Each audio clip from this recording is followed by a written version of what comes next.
Hello everyone, welcome back to my channel code with Salman. जैसा कि मैंने एक CSS की प्लेलिस्ट स्टार्ट की थी और जो प्रीवियस वीडियो मैंने बनाई थी वो टोटली CSS पे थी, जिसमें हमने बेसिक सारे कॉन्सेप्ट देख लिए थे CSS के। और अब हम मूव करते हैं अपने एडवांस टॉपिक की तरफ, जो कि CSS फ्लैग्स बॉक्स है। अच्छा, CSS फ्लैग्स बॉक्स बहुत ही इम्पॉर्टेंट एक टॉपिक है जो कि हमारे प्रोफेशनल लाइफ में बहुत यूज़ होता है। और अगर आप अपना career as website developer start करना चाहते हैं तो ये आपके लिए मस्ट है कि आपको फ्लैक्स बॉक्स के हर कॉन्सेप्ट में एक्सपर्ट बनना आपके लिए मस्ट है। अच्छा, फ्लैक्स बॉक्स का एक बहुत इम्पॉर्टेंट यूज़ CSS में ये है कि हम जो है अपनी वेबसाइट को रिस्पॉन्सिव बनाने के लिए, कि अगर फॉर एग्ज़ाम्पल आपने एक वेबसाइट खोली हुई है अपने लार्ज स्क्रीन पे और उसी आप वेबसाइट को अपने लैपटॉप पे खोलेंगे तो वो ऑटोमेटिक उस पर एडजस्ट हो जाएगी विदाउट एनी आपका लेआउट ख़राब करें। तो ये एक यूज़ होता है फ्लैक्स बॉक्स का। तो ये एक बेसिक सा कॉन्सेप्ट था। अब हम मूव करते हैं अपने प्रैक्टिकल की तरफ। और जैसा कि मैंने आपको बताया था कि हम जो है अपने इस ट्यूटोरियल में एक प्रोफेशनल वेबसाइट जो कि W3 स्कूल है उसे फॉलो करेंगे। तो उस पर हम मूव करते हैं और वहाँ से थोड़ी थ्योरेटिकल कॉन्सेप्ट देखने के बाद हम जो है अपना प्रॉपर प्रैक्टिकल की तरफ मूव करेंगे। जैसा कि W3 स्कूल की वेबसाइट में आपको प्रॉपर एक फ्लैक्स बॉक्स का टॉपिक मिलेगा, क्योंकि ये बहुत ही इंपॉर्टेंट टॉपिक है, इसीलिए इन्होंने एक सेपरेट पोर्शन बनाया हुआ है। इसी के साथ अगर देखा जाए CSS ग्रिड है। CSS ग्रिड और CSS फ्लैक्स बॉक्स का जो काम है वो ऑलमोस्ट सेम है, बट पहले हम फ्लैक्स बॉक्स देखेंगे और उसके बाद जो नेक्स्ट वीडियो आएगी वो CSS ग्रिड पे आएगी। तो बेसिक कॉन्सेप्ट इसमें हम देख लेते हैं। Flex box is a short for the flexible box layout module. जैसा कि मैंने आपको बताया था, ये एक फ्लेक्सिबल बॉक्स आपको प्रोवाइड कर देता है। लाइक अगर आप लार्ज स्क्रीन पे अपनी वेबसाइट रन करेंगे और उसी को अगर आप ड्रैग कर लें लाइक अपनी स्मॉल साइज़ की तरफ, तो आपका लेआउट ख़राब नहीं होगा। तो इसमें आपकी हेल्प करता है CSS फ्लैक्स बॉक्स, और इसी के साथ आपको दे देता है कि आप प्रॉपर अरेंज कर सकते हैं अपने आइटम को इन अ रो और कॉलम्स में।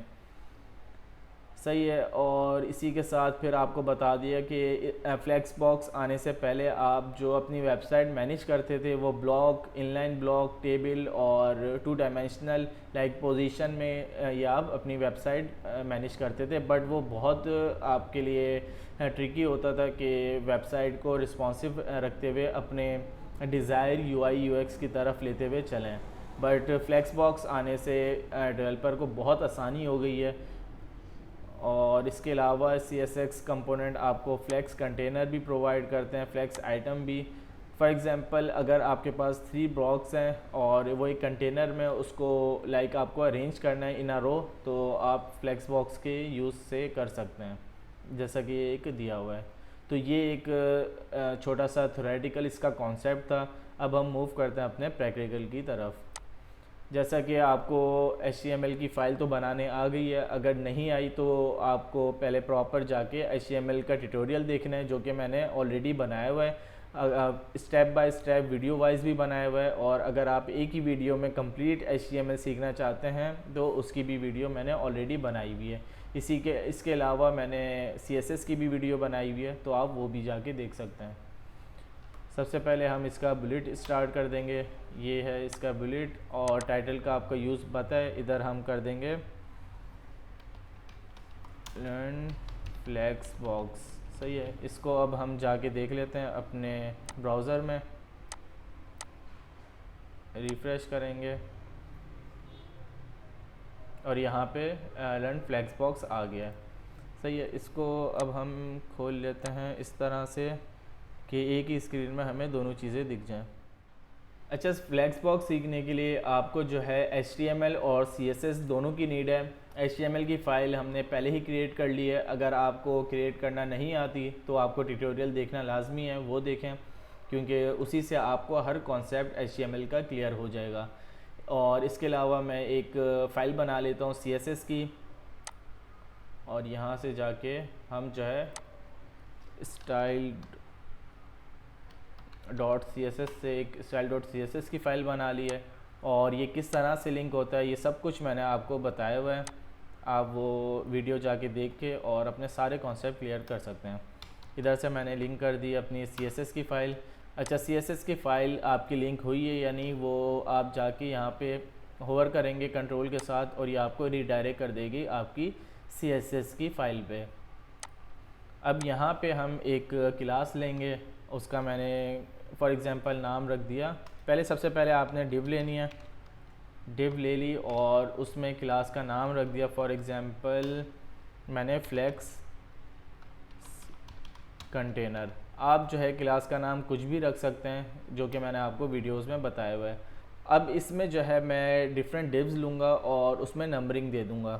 फॉर एग्ज़ाम्पल मैंने ले लिया आइटम 01, ये एक डिव ले ली और इसके अंदर इसको नाम दे दिया 01। इसी के साथ मैंने कॉपी किया और एक और डिव बना दी आइटम 2 के नाम से। इसी तरह मैं 3 to 5 डिव्स ले लूँगा ताकि उसमें फिर हम अपने कॉन्सेप्ट क्लियर करें कि CSS फ्लैक्स बॉक्स का यूज़ क्या है। ये हो गई 4th और ये लास्ट हो गई हमारी 5th। तो जैसा कि ये मैंने 5 डिव ले लिए हैं और उसमें मैंने नाम भी रख दिया है 1 से 5 तक का। यहाँ पे मैं कंट्रोल सेव करूँगा और इधर आपको दिख गई हमारी जो मैंने डिव लिया और उसके अंदर जो मैंने नेमिंग दी है। अच्छा, ये सब आपको मैंने पहले ही बता दिया है, डिव का क्या यूज़ है और क्लास का क्या यूज़ है। ये सब कुछ आप HTML में पढ़ के आए हुए हैं, तो मैं ये अज्यूम करके चल रहा हूँ कि ये सब चीज़ें आपको आती हैं। अच्छा, मैं रिपीट कर दूँ कि हमने अभी तक क्या पढ़ा है। इस वीडियो में हम फ्लैक्स बॉक्स सीखेंगे, क्या यूज़ है और किस तरह से हम इस्तेमाल कर सकते हैं CSS फ्लैक्स बॉक्स को। तो सबसे पहले मैंने एक मेन कंटेनर ले लिया जिसका मैंने नाम रखा फ्लैक्स बॉक्स कंटेनर और उसके अंदर 5 डिफरेंट मैंने डिव्स ले लिए हैं और उसको नेमिंग कर दी 1 से 5 तक की, और ये आपको इस तरह से दिख रहे हैं। अब इसको जो है मैं एक प्रॉपर हाइट विड्थ दे दूँगा ताकि इसके अंदर जो है हम डिफरेंट देख सकें। प्रॉपर हाइट विड्थ देने के बाद उसमें डिफरेंट कलर्स भी दे दूँगा ताकि हमें डिफरेंस पता लग सके।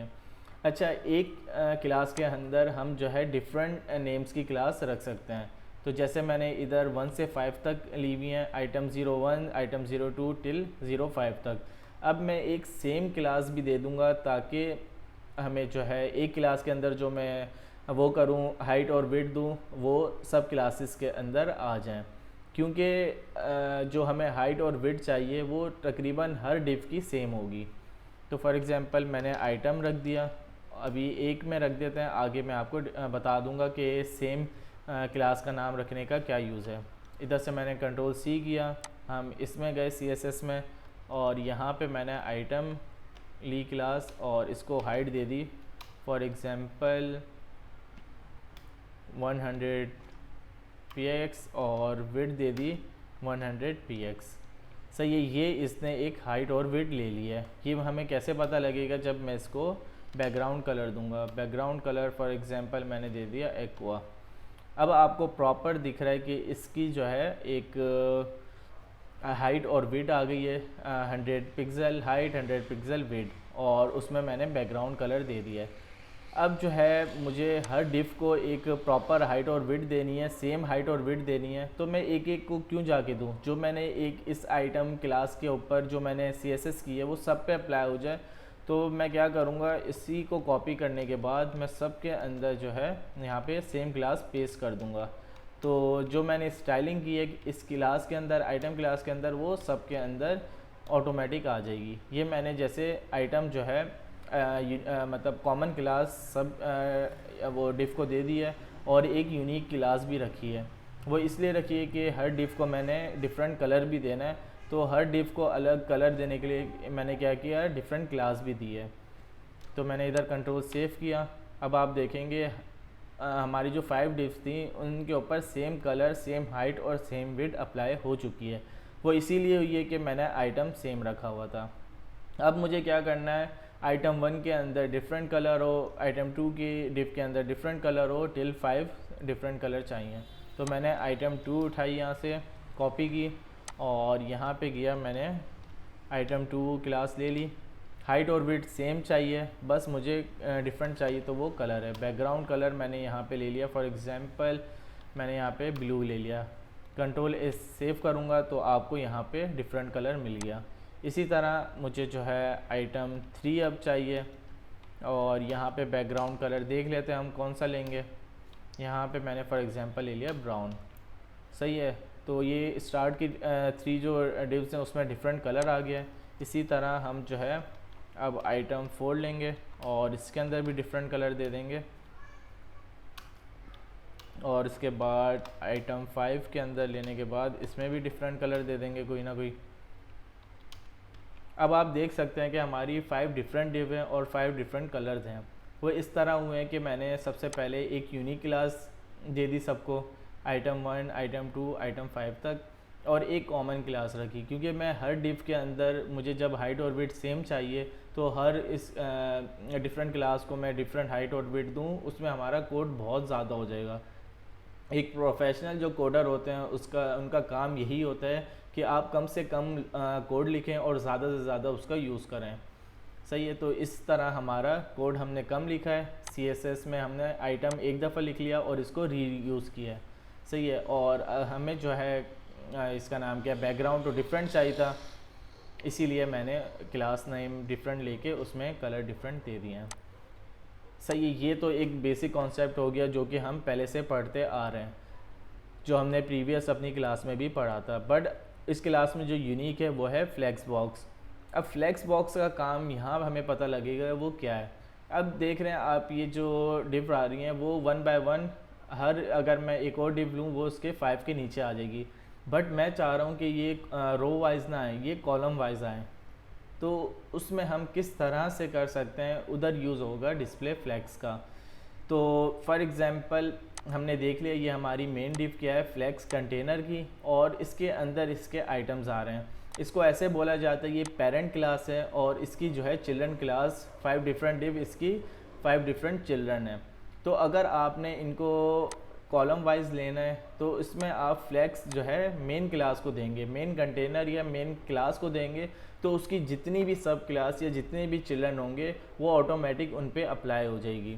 तो हम देख लेते हैं, फ्लेक्स कंटेनर हमारी क्लास है, मेन क्लास, इसमें मैंने फ्लेक्स अप्लाई करना है। ये मैंने क्लास का नाम लिख दिया और इस पर हम डिस्प्ले जस्ट फ्लेक्स लिखेंगे तो आप यहाँ पे क्लियर डिफरेंस देख सकते हैं। आपने देखा जैसे ही मैंने मेन क्लास के ऊपर डिस्प्ले फ्लेक्स अप्लाई किया है, ये ऑटोमेटिक आपकी कॉलम वाइज आ चुकी है।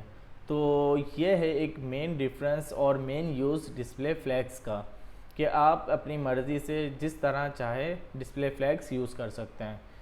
सही है, अभी मुझे कॉलम वाइज चाहिए थी तो मैंने डिस्प्ले फ्लेक्स अप्लाई कर दिया, तो ये कॉलम में आ गई। अगर मैं इसको कमेंट करूं और कंट्रोल एस सेव करूं तो ये आपने देख लिया, ये रो वाइज वापसी अपनी बाय डिफ़ॉल्ट कंडीशन में आ चुकी हैं। सही है, एक तो ये मेन यूज़ होता है आपका डिस्प्ले फ्लेक्स का। अच्छा, अब आप इसके और भी बेसिक प्रॉपर्टीज़ हैं, तो उसमें हम स्टार्ट करते हैं। वो प्रॉपर्टीज़, रिमेनिंग जो प्रॉपर्टीज़ हैं वो देखना। अब आप देख रहे हैं कि ये जितनी भी डिव्स हैं इसमें कोई भी गैप नहीं है। अगर आप गैप चाहते हैं तो आप गैप लिखेंगे, और यहाँ पे फॉर एग्जांपल मैंने 30 पिक्सल अप्लाई कर दिया और ये गैप वाइज भी आ चुकी हैं।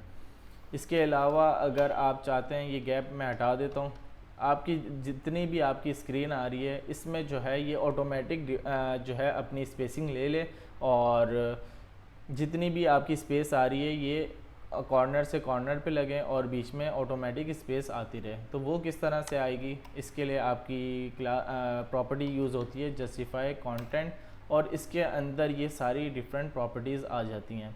तो सबसे ज़्यादा जो मेन यूज़ होती है वो स्पेस बिटवीन होती है। यहाँ पे मैं कंट्रोल एस सेव करूँगा और यहाँ पे आपको ये आपकी जो प्रॉपर्टी है वो अप्लाई हो जाएगी। तो ये डिफरेंट प्रॉपर्टीज़ हैं, उसको आपने बार बार यूज़ करके देखना है और इनका यूज़ आपको पता लगता रहेगा। फिर जब हम अपनी प्रोफेशनल वेबसाइट बनाएंगे तो ये वहाँ पे आपको क्लियर डिफरेंस पता लगेगा। अब जैसा कि मैंने आपको बताया था, ये डिस्प्ले फ्लैग्स जो है आपकी वेबसाइट ऑटोमेटिक रिस्पॉन्सिव के लिए भी यूज़ होता है, तो उसका मैं आपको प्रैक्टिकल दिखाता हूँ। अभी आप ये देख रहे हैं स्क्रीन साइज़ इतना आ रहा है, तो ये स्पेस इसने ऑटोमेटिक एडजस्ट कर लिया है। अब मैं स्क्रीन साइज़ बढ़ाता हूँ तो आप देखेंगे ऑटोमेटिक अपना स्पेस जो है वो ज़्यादा लेता रहेगा।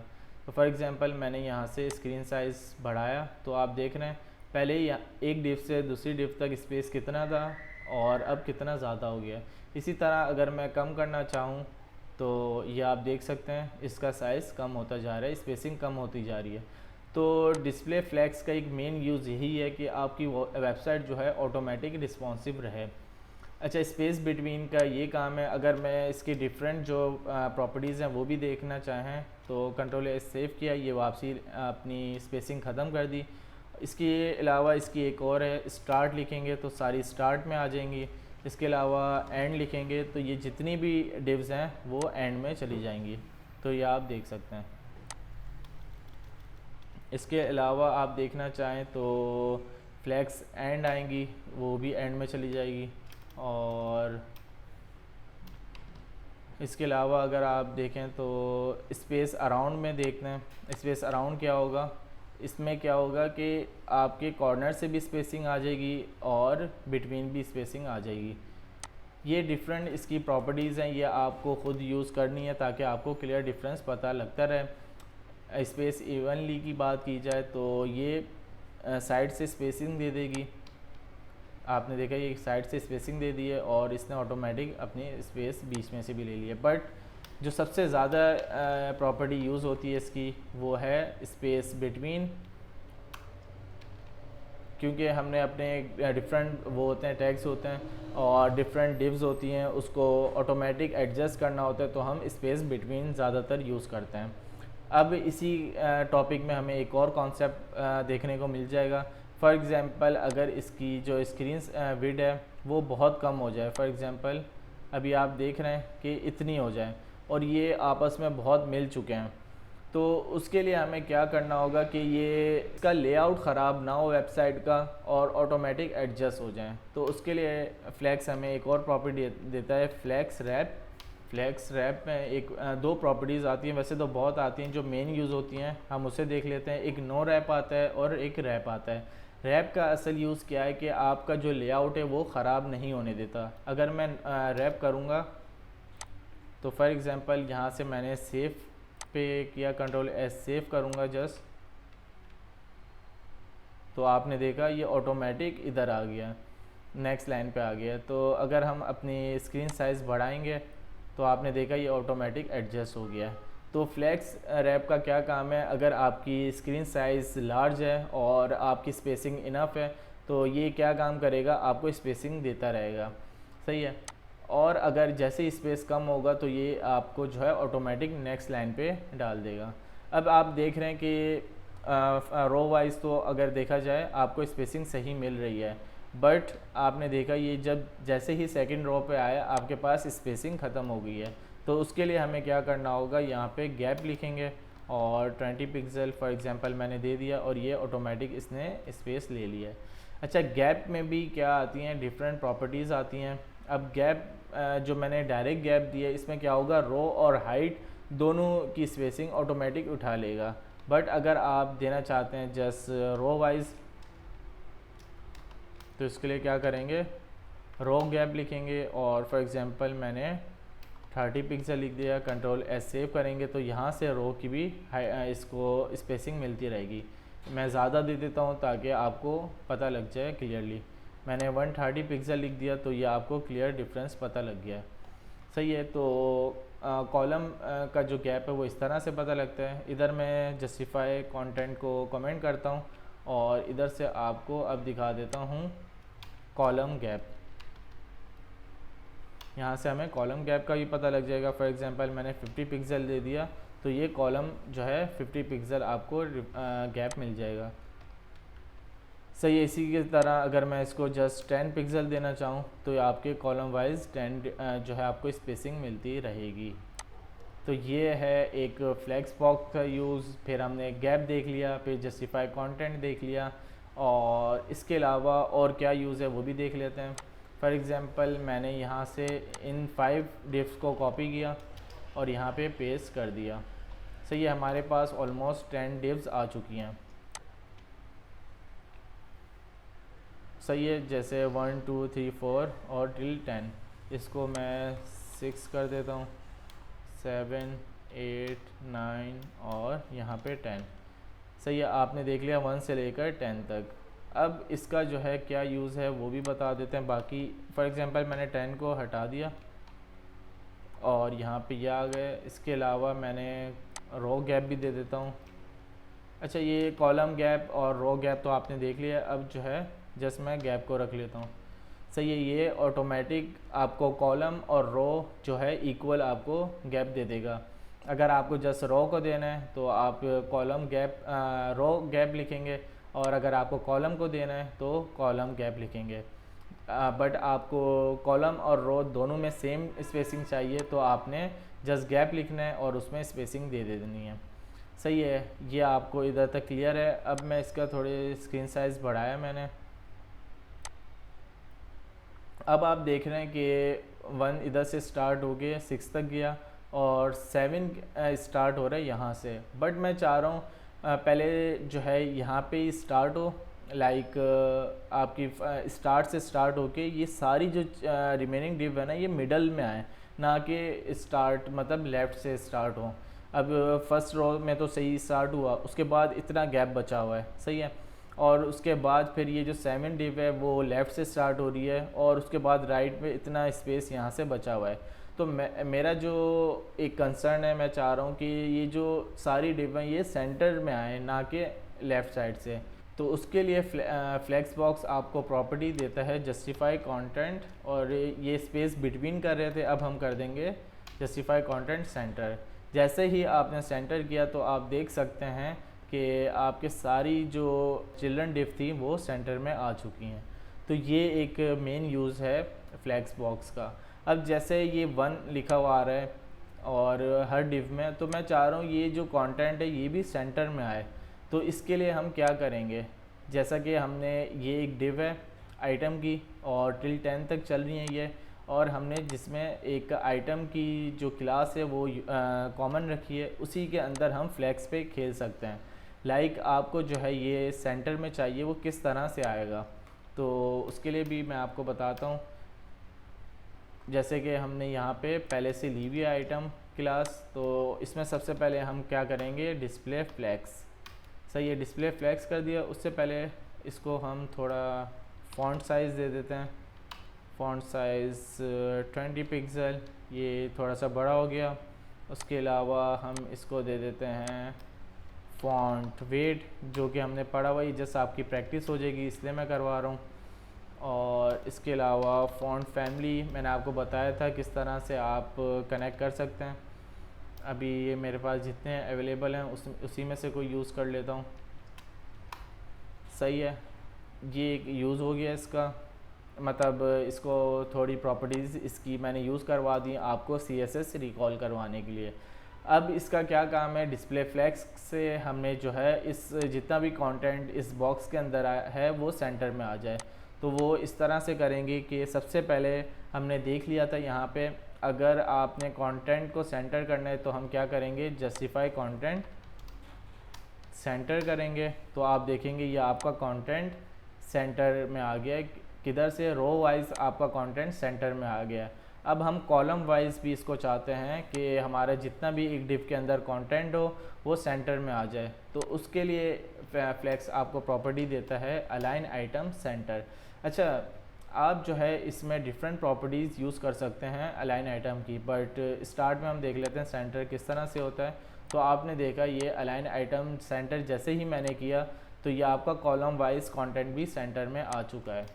तो फॉर एग्जांपल मैं इसको मिटाता हूँ और आपको बेस लाइन तो यही होगा, स्टार्ट में आ जाएगा। सही है, जो कि पहले था। और इसके अलावा अगर मैं एंड करूँगा तो ये इधर से बॉटम पे आ जाएगा। सही है, इसके अलावा और भी प्रॉपर्टीज़ हैं, आपने सारी प्रॉपर्टीज़ 1 बाय 1 चेक करनी है, क्योंकि आपका स्टार्ट है तो आपको जितनी प्रैक्टिस आप करेंगे वो आपके लिए यूज़फुल रहेगी। लास्ट बेस लाइन हम देख लेते हैं क्या होता है, वही सेम। सही है, तो अभी हमारा यूज़ है सेंटर का, तो हमने सेंटर कर दिया। तो होपफुली आपको जस्टिफाई कंटेंट का भी यूज़ पता लग गया होगा। अलाइन आइटम्स का जो यूज़ है वो वेबसाइट में क्या क्या होता है वो भी आपको अभी तक पता लग गया होगा। अच्छा, अभी हमें जैसे फ्लैक्स डायरेक्शन देखनी है। फ्लैक्स डायरेक्शन क्या होती है, हमें डायरेक्शन बतानी होती है कि आपको कॉलम वाइज आना है, रो वाइज आना है, रिवर्स आना है, या किस तरह से आना है। तो फॉर एग्ज़ाम्पल मैंने यहाँ से किया फ्लैक्स डायरेक्शन और अभी इसको बता दिया कॉलम। आपकी जो फ्लैक्स डायरेक्शन है वो कॉलम रहे। कंट्रोल एस सेव करूँगा तो ये सारे क्या हो जाएंगे, कॉलम वाइज आ जाएंगे। अब मैं चाह रहा हूँ कि फ्लैक्स डायरेक्शन कॉलम तो रहे बट 9 जो है ना, मतलब आपका इन्वर्ट हो जाए कि लाइक 9 जो है टॉप पे आ जाए, फिर 8 आए, फिर 7 आए, और 1 जो टॉप पे आ रहा है वो सबसे बॉटम पे आए। तो उस पर मैं क्या कर दूंगा, रिवर्स कॉलम कर दूंगा। इधर से रिवर्स कॉलम रिवर्स किया। अब आप देख सकते हैं रिफ़्रेश कंट्रोल एस सेव करने के बाद आपको 9 ऊपर आ गया, 8 7, तो ये इन्वर्ट हो चुका है। तो ये है एक डायरेक्शन का यूज़। इसी तरह अगर मैं फ्लैक्स डायरेक्शन रो कर दूं, कंट्रोल एस सेव, ये उसी तरह हो गया। इसी तरह मैं चाहता हूं कि भाई 9 जो है फर्स्ट पे आ जाए और मतलब ये इन्वर्ट हो जाए। तो इसमें भी मैं क्या करूँगा, यहाँ पे रो जो है रो रिवर्स की, तो ये आपका इन्वर्ट हो चुका है सब कुछ। जैसा ये 1 2 3 4 आ रहा है और 6 पहले क्या आ रहा था, 6 इधर आ रहा था। इसी तरह आपका 9 इधर था और 7 अब इधर आ गया। तो ये मतलब इन्वर्ट हो चुका है। तो ये एक यूज़ होता है अपनी रो को रिवर्स करने के लिए, कॉलम को रिवर्स करने के लिए इसका यूज़। इसके अलावा भी फ्लैक्स डायरेक्शन के बहुत यूज़ हैं, बट जो मेन यूज़ है वो मैंने आपको बता दिया है। इसके अलावा आप चाहें तो इन सब को यूज़ कर सकते हैं, बट बेसिक जो मेन कॉमन यूज़ होता है वो मैंने आपको बता दिया है। इसके अलावा अब वेबसाइट पे वापसी हम मूव कर दें और यहाँ पे हमने फ्लैक्स रैप और नो रैप का भी देख लिया था। जस्टिफाई कंटेंट का भी देख लिया था। ये सारे वो पॉइंट है जो हम देख चुके हैं। अच्छा, जस्टिफाई कंटेंट में मैंने आपको बता दिया था कि सबसे ज़्यादा यूज़ होता है वो सेंटर यूज़ होता है, स्पेस अराउंड यूज़ होता है, स्पेस बिटवीन, स्पेस इवनली, और इसके अलावा फ्लैक्स स्टार्ट भी कर सकते हैं अगर आप अपनी डिव को स्टार्ट में रखना चाहें तो ये भी इसके यूज़ हैं। बट बाय डिफ़ॉल्ट स्टार्ट ही होता है। अगर एंड करना चाहें तो आप फ्लैक्स एंड कर सकते हैं। जैसा आपने जस्टिफाई कंटेंट लिखना है और जैसे ही लिखा हुआ है इसको मैं आपको बता देता हूँ। इधर से मैंने ये हटाया, कंट्रोल एस सेव किया, सारे इधर आ गए। अब मैं चाहता हूँ फ्लैक्स एंड कर दूँ तो सारे यहाँ पे आ जाएंगे। तो ये आपने देखा इस तरह से।